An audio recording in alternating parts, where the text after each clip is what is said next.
자, 여러분 27일 날 부동산 뉴스 소식 헤드라인을 먼저 소개해 드리고 논평을 해드리겠습니다. 직전보다 비싸게 팔린 서울 아파트 비중 19개월 만에 50% 넘어, 이런 기사가 나왔습니다. 이거는요, 서민들 아파트가 아닙니다.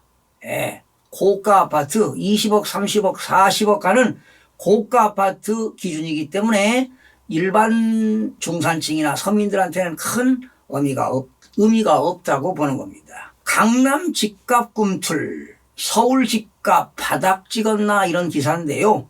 강남 집값 꿈틀대는 건 맞습니다. 틀린 거 아니에요. 그런데 강남 지역에서도 일부 그렇게 거래가 빈번하지 일어나지 않습니다. 몇 건.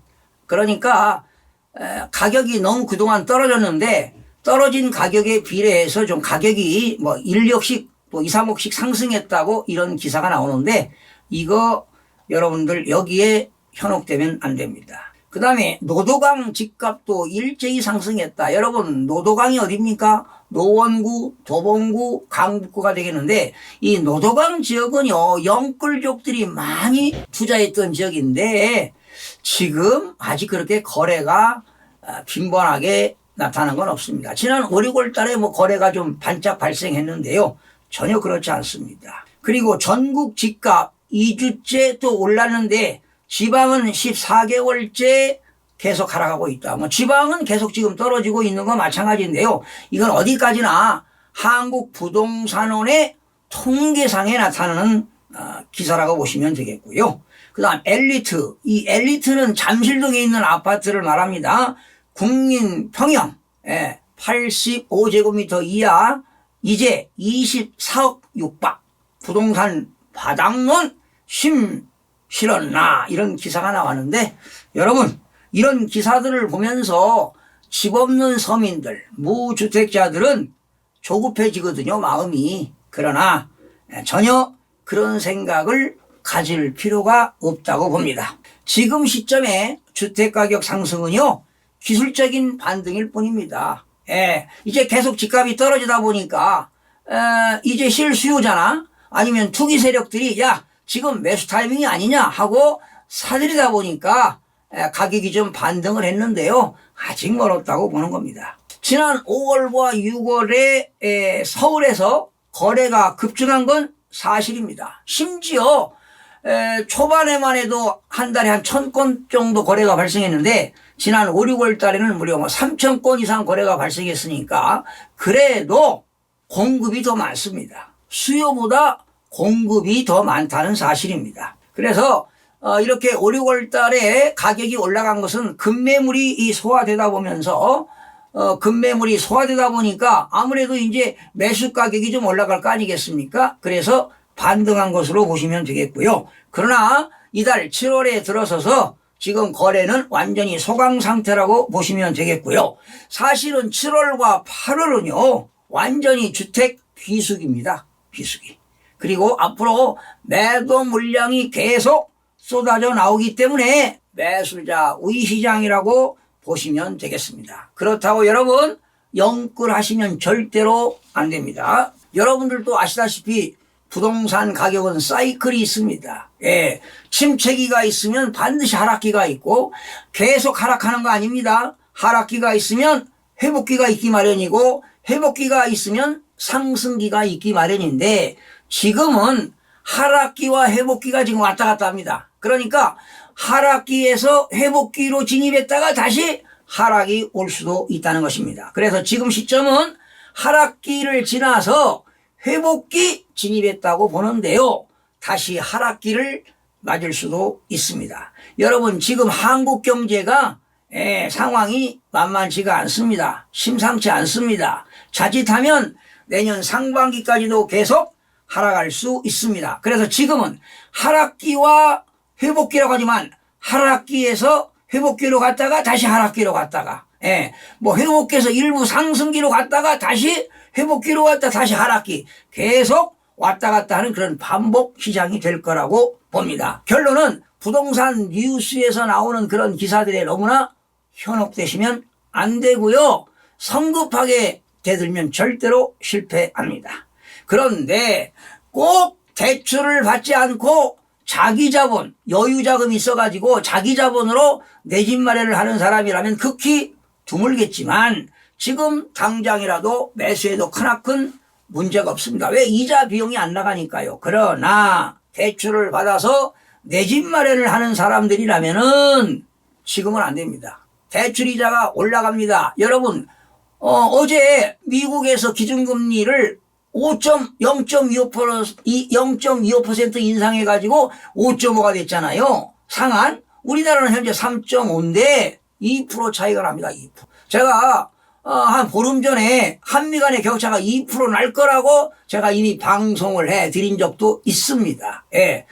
7월 27일 날 분명히 연방준비제도에서 0.25 베이비 스텝 하게 되면 5.5%가 된다고 이미 제가 방송을 해드린 적이 있습니다. 자, 여러분 요즘 주택시장에 이런 일들이 벌어지고 있습니다. 잘 들어보세요. 아파트 매매계약을 체결한 후에 등기해야 될 거 아닙니까? 중도금 주고 잔금 주고 등기해야 되잖아요. 그런데 매매계약 체결하고 6개월이 지난 시점에서 신고했던 그 신고가, 여러분 우리가 부동산을 매매계약을 체결하면 계약일로부터 30일 내에 부동산 거래 신고 등에 관한 법률에 의해서 신고하도록 되어 있잖아요. 그래서 국토교통부 아파트 실거래가에 매월 며칠 날 직거래 중개거래 해가지고 신고가가 기록이 되는데, 그렇게 신고가 기록을 해놓고 뭐 합니까? 6개월 정도 지나서 매매계약을 해지한다는 겁니다.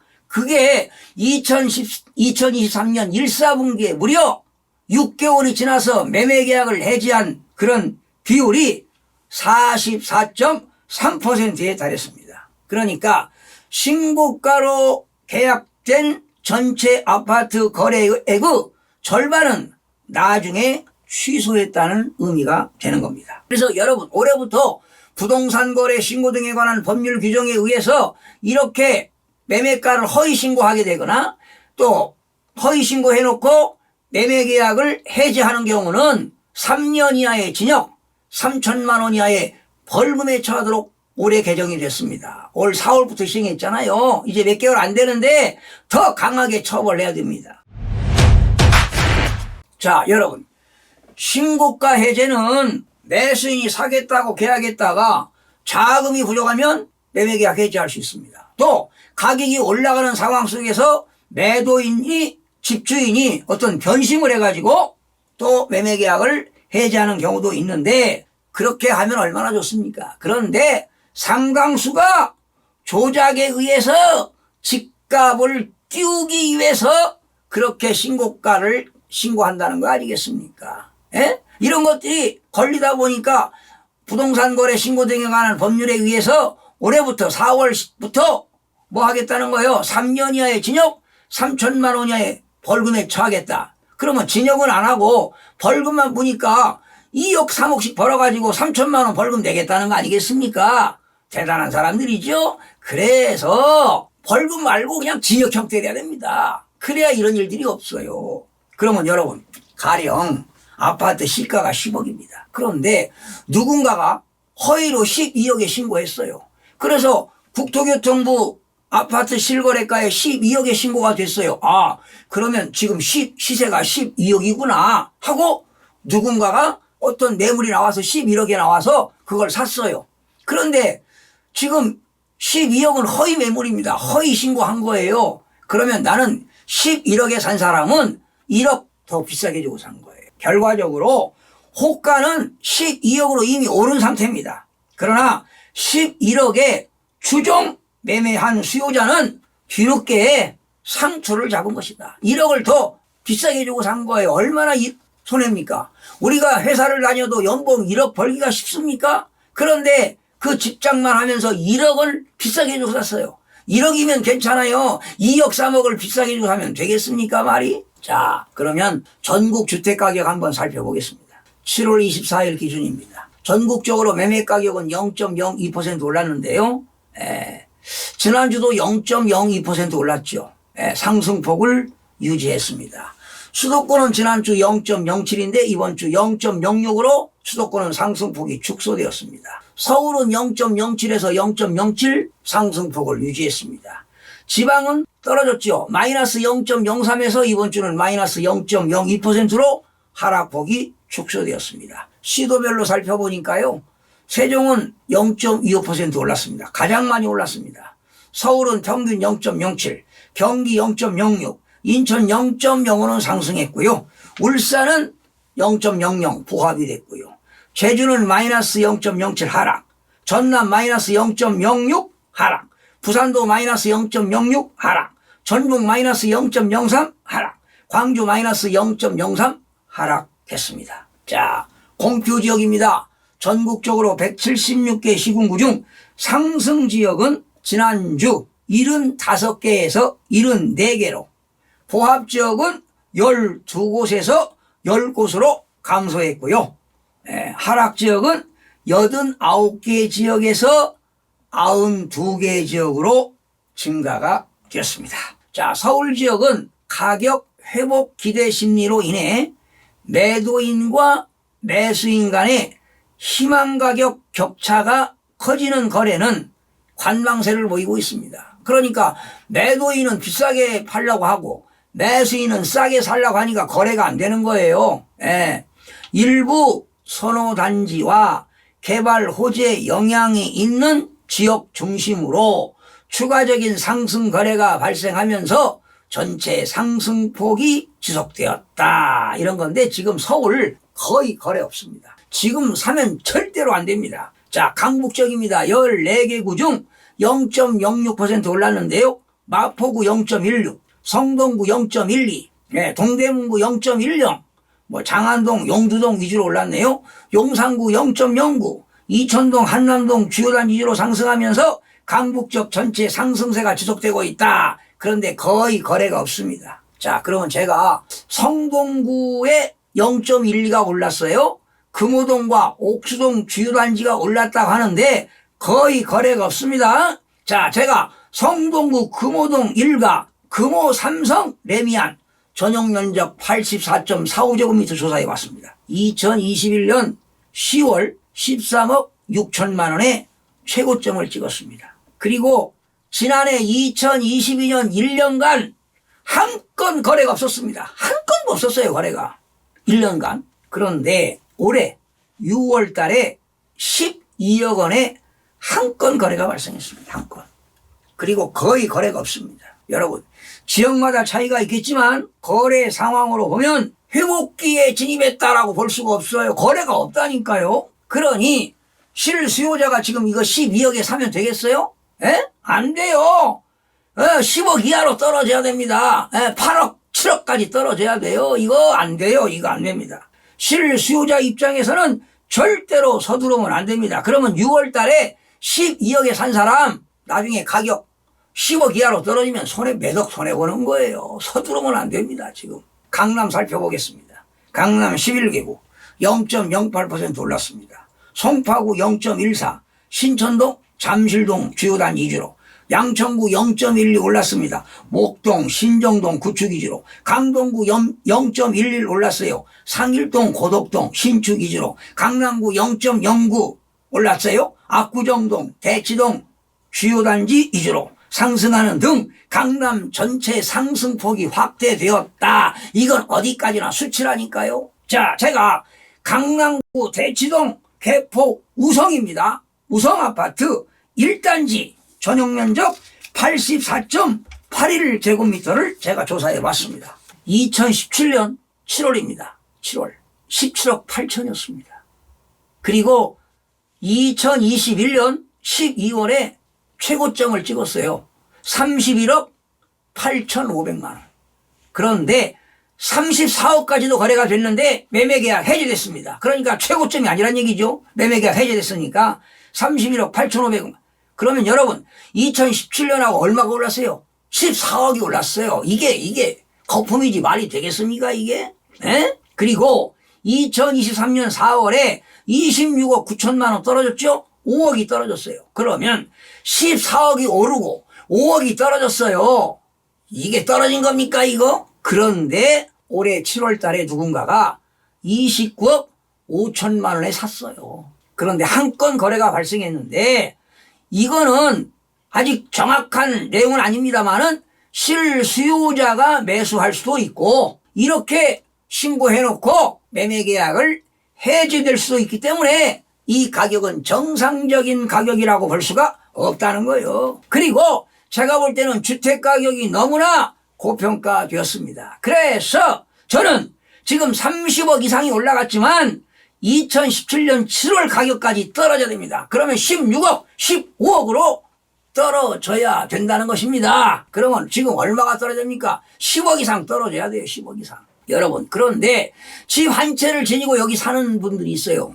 연로하신 분들이. 퇴직하고 말이죠. 소득도 없는데 의료보험 많이 나오지요. 또 재산세 많이 나오지요. 땅 있으면 뭐 역시 토지분 재산세, 주택분 재산세 1년에 2번 내잖아요. 예. 하루빨리 처분하고요. 처분하는 길만이 살 길입니다. 그리고 노후 편하게 살 수 있습니다. 그런데 자녀들이 못 팔게 하잖아요. 자녀들이 우리 손자 손녀 좋은 학군에서 좋은 지역에서 상급지에서 학습하고 공부하고 하기 때문에 팔면 안 됩니다. 아니에요. 처분해야죠. 왜 이렇게 힘들게 삽니까? 그리고 쓸 돈이 없다 보니까 10,000원 가지고 쩔쩔매고 하잖아요. 동창회 모임도 못 나가고요. 사랑구실도 못 합니다. 그거 집 한 채 가지고 있으면 뭐 할 겁니까? 인천 지역 살펴보겠습니다.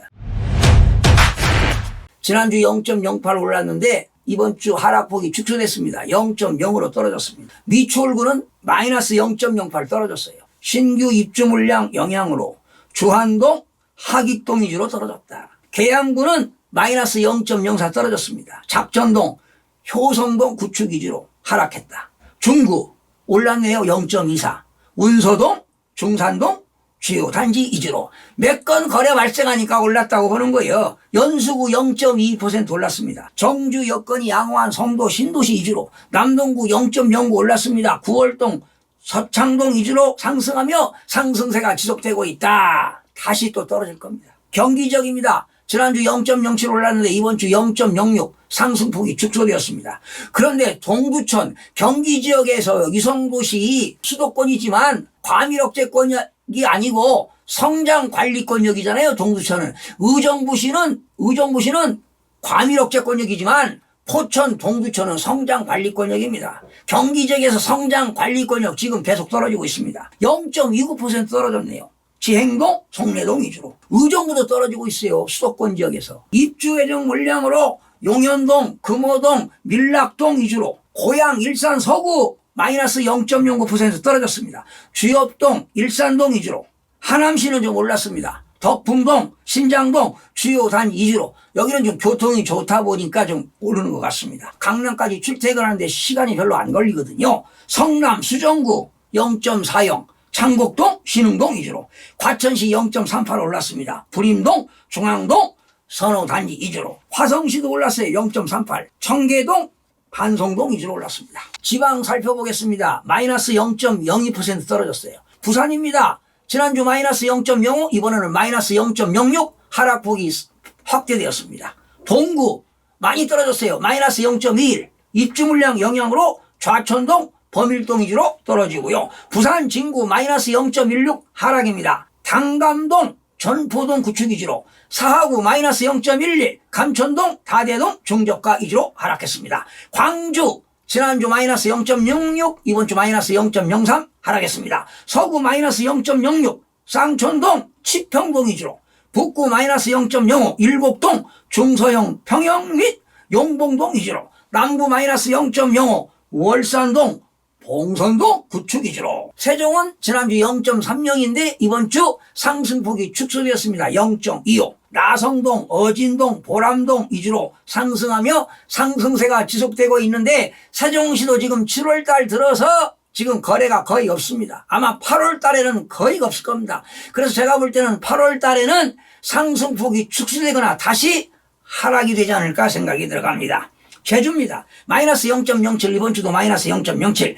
제주시 마이너스 0.09 하락. 애월읍, 건입동 위주로. 서귀포시 마이너스 0.02. 여러분 지금은 하락기에서 회복기로 진입하는 상태인데 지금 거의 거래가 없습니다. 지난 5, 6월 달에는 거래가 많았습니다. 서울 같은 경우는 3천 건이 넘었는데 아마 7, 8월 달에는 거래량이 상당히 줄 것으로 보고요. 이제 매도 물량이 하반기에 쏟아지고 또 그 신축 아파트들이 쏟아진다면 공급 과잉으로 수요가 부족하기 때문에 매수자 우위 시장으로서 다시 가격이 하락할 것이다. 이렇게 내다보고 있습니다. 지금 영끌할 타이밍이 아닙니다. 지금 매수 타이밍이 아닙니다. 언론을 너무 많이 의식하면 안 됩니다. 자, 여러분 오늘 방송 마치겠습니다. 수고하셨습니다. 마음이 드셨다면 구독, 좋아요 꼭 부탁드리겠습니다. 고맙습니다.